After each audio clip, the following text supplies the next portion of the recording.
Hi, everyone. Welcome again to our series on virtual international summer internships. And we're very happy to welcome Paula from the Learning Abroad Center at the University of Minnesota. So welcome, Paula. We're happy to have you. And I'm just going to turn it right on over to you. Like Mandy said, my name is Paula and I work at the Learning Abroad Center at the University of Minnesota. And the Learning Abroad Center is the main study abroad office on the Minnesota Twin Cities campus. So we send Minnesota students along with national students, so students from all over the United States, on our study abroad programs.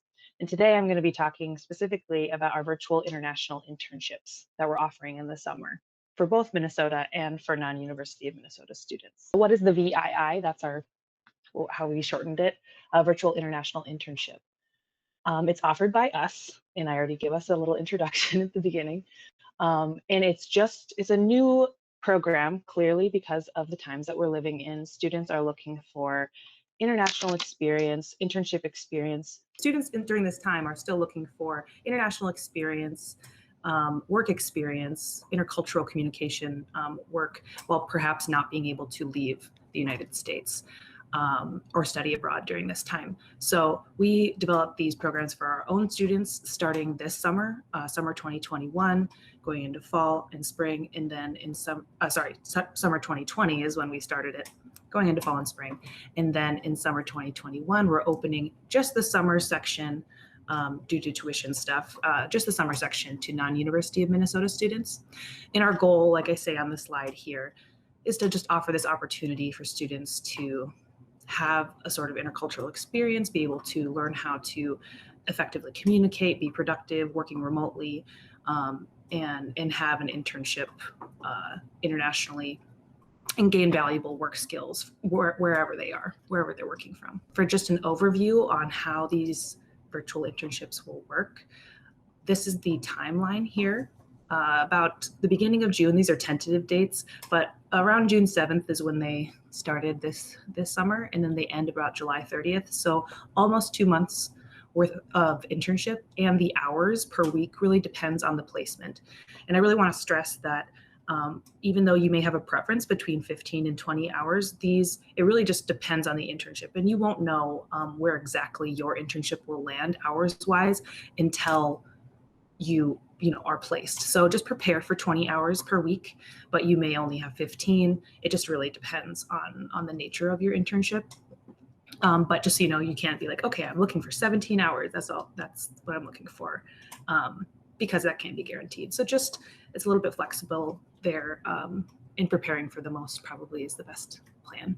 But no matter what hours per week you have as part of your experience, it's a 4-credit internship course that you'll be enrolled in. And so when you're doing the internship experience, you're also doing 6 synchronous class sessions with our faculty. Synchronous meaning you all are sitting down and doing a live class at least 6 times during that about 2-month period. And then all the rest of the coursework for the internship course, this 4-credit internship course, will be asynchronous. So just assignments that you can turn in by a certain due date and not actually have to physically all be there at the same time. And as I kind of mentioned, all of this internship course that you'd be enrolled in when doing this opportunity, it's taught by our international staff from all over the world. So if you have a placement doing an internship in Argentina, your teacher for the internship course may be in Toledo, Spain. Or they may be our resident staff in Argentina. It really depends. So it's kind of an double international experience. You may be able to have that sort of intercultural international experience with your professor as well. And the things that we're utilizing in this course are lectures, small group discussions, a lot of different aspects, blogs, essays. They have a mock interview, and the students will do a presentation. So you're kind of learning how to market this experience, going, really logging it so that you can have it part of your work experience and go forward in your future career. How it teaches you how to talk about it and and how to think about it so that you really get the most out of this sort of experience. There are placements. This is the full list, and this is kind of a lot, but I will lead you to the website eventually. But I'm on Jordan, Barcelona. There's a few locations in Spain, Argentina, Senegal, Morocco, Italy, England, more Spain, some France, Kenya, the Czech Republic, Ecuador, China, Australia, and Taiwan. So we will list these locations under these cities. So you'll see the program page being the Amman virtual internship rather than saying Jordan. But I just wanted to add the country there because, you know, like, okay, where's Prague? Prague, Czech Republic. Yes. Anyhow, so these are all of our locations, and you could be placed based on your area of study or area of interest in this internship. So on our website, I just gave a little example. I took a little cutting of the big chart that is listed alphabetically with a lot of different areas of study or different professional areas. So I've only gotten to like the D's out of A through Z. But you can see just an example of the industry here on the left, and then which location would be able to accommodate that industry. So every industry has multiple location options. Some, if you look at business, I mean, most of our locations have business options. Communications, the same. Some are a little bit more niche, like data analytics. Only a few of our, maybe half of our sites would be able to accommodate that kind of placement. But this just kind of gives you a general idea. If you have an area of the world that you're specifically interested in, or a language, I'll get into the language component in a little bit, or a language that you have previous experience in, or that you're studying along with another area of study, then you can sort of get a good idea of what's possible for you. And like I said, there's many more. So this is not all that we offer. We don't end at data analytics there. So I mentioned the language options. There are 2 language sections when it comes to this. Most of these internships are taught in English. So the internship course is taught in English, and the internship is conducted in English. But there are 2 options, one in French and one in Spanish. So the course would be taught in French and the internship would be given in French or conducted in French, and the same for Spanish. So students who have a higher level of Spanish or French would be able to actually get that language and professional experience in these internships. And there are some other internships that could be conducted in other languages. I think I have a chart here on the next page that I'll show you. But so for example, Chinese or Arabic, if you do have a more advanced level, the internship course will still be offered in English, but the internship itself could be incorporating that other language. And here's an example of a little cutting from our website, like I said.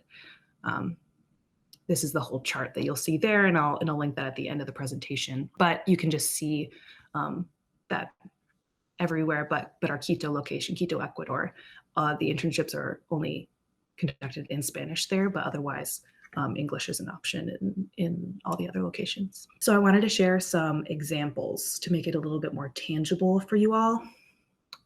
Here are just a few things that our students were able to do this last summer, and you might see sort of trends. Obviously, all of these internships are virtual, so they're not doing things in person, but you're able to do quite a lot or quite a range of things virtually with these different organizations in these different industries.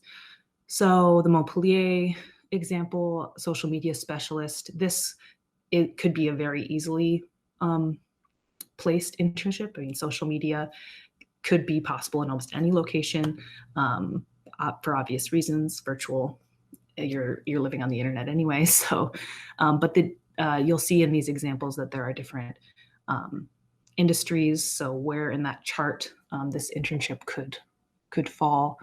And so, for example, the social media specialist in Montpellier, that student did work for a small startup in the city that was focusing on sustainable practices. And then they were working online for them, doing a social media campaign. Could involve some research. It could involve posting and constant communication with the folks that you're working with. And you can see that the internship language was English or French. That kind of position could be mostly in French. I think there was a little prerequisite. They needed to have some basic French skills just to be able to effectively talk with the folks that they're working for. The Buenos Aires example was also a research assistant, and then you see in Nairobi, Kenya, a research intern. This is another type of internship that is pretty popular. Doing research is really possible in this virtual format, and you could be working with just such a vastly different organization. So it gets really interesting. You can see more examples on our website, but for example, in Kenya, the research intern position that the student was in, they worked with this medical organization, this research institute, and they researched emerging and re-emerging infectious disease. So of course, I mean, that one seems pretty topical and specific to this specific summer and maybe the next. But the intern assisted in developing a proposal for youth-friendly COVID-19 awareness programs and researched some data. And that internship was conducted in English, but you could see that communication student, education, or research, a student that wants to focus on research could do that one. And then I just have two more examples that I highlighted here, one in Dakar, Senegal, and one in Florence, Italy. Italy, I mean, you might be able to tell that there are different areas that might only be possible in a certain placement location. So for example, in Florence, for the fashion, there were many examples of sort of the fashion industry, fashion marketing, and lots of marketing options that students were able to take advantage of. And in Dakar, in Nairobi, in some of our locations that we normally have our international development programs in, they had that sort of flavor is the word that's coming to mind. But there are a lot of nonprofits and whatnot that are working for there. What are the fees and deadlines? So our applications will be open likely around January and February. These are all to be determined. We haven't exactly set them yet, but you can definitely continue to check out the website or contact me or someone here in my office in order to really get the concrete dates for that. And then they will close around March or April. The cost for the 4-credit course is approximately $2,050, though the exact fee will also be published in coming months. It's going to be solidified. We're just a little bit too far out now, but that is the approximate fee for the 2-month experience. And of course, that doesn't that includes everything. I mean, we don't have to talk about travel or housing or any of the things when you normally talk about a study abroad program. And you can visit this page if you want to get more updates. This is quite a long URL, so you can always go to our website. And on the non-University of Minnesota side, there are 2 sides to our study abroad website. On the non-University of Minnesota student side, virtual internships is really obvious. So you could just go to the page there and get that information. Here's just a picture of our on-site faculty, some of the people that will be teaching this course. And does anyone have any questions? Here's my email. If you have questions in the future, the website again, here's our main website, umabroad.umn.edu. And you should be able to navigate your way to what you're looking for there. I also want to just plug my little virtual office that I made. This is a short link to a page that looks like this, a little room I created that you could step into with my little Bitmoji waving at you. And it has a lot of open links to our program pages and to scholarship information and stuff like that. Great. Thank you so much, Paula. That was a lot of great information. I do have a question for you. Does the Learning Abroad Center offer scholarships for students to do these types of experiences? Yes, we do offer a non-University of Minnesota student scholarship specifically for the international internship, for the virtual international internship. Because this is so new, I actually haven't thought about whether or not that would apply to the virtual international internship. I don't see a reason why it wouldn't, especially since we're not doing, like if we're not going to be doing as much in-person summer programming, and that would be part of our summer internship. And so I think it's $500 for a summer and $1,000 for a usual academic year term. I have a question as well. Are you offering any sort of non-credit bearing option with virtual internships, or is the credit bearing option the only one available? That would be the only option. You don't, granted, we will issue the University of Minnesota transcript no matter what, but students don't need to be credit seeking. Anyone can make themselves a student in this program. So they could be a graduated student and just not seeking the 4 credits to go anywhere. So does that sort of answer your question? Students don't need to do anything with that credit. We don't need to make sure that they are having it applied to their major. They can, but they can do a pre-approval if that's your process, and we're used to that happening. But if I think especially because it's a summer experience, that there's more flexibility there. Well, thank you so much. We really appreciate it. Thank you. Your time.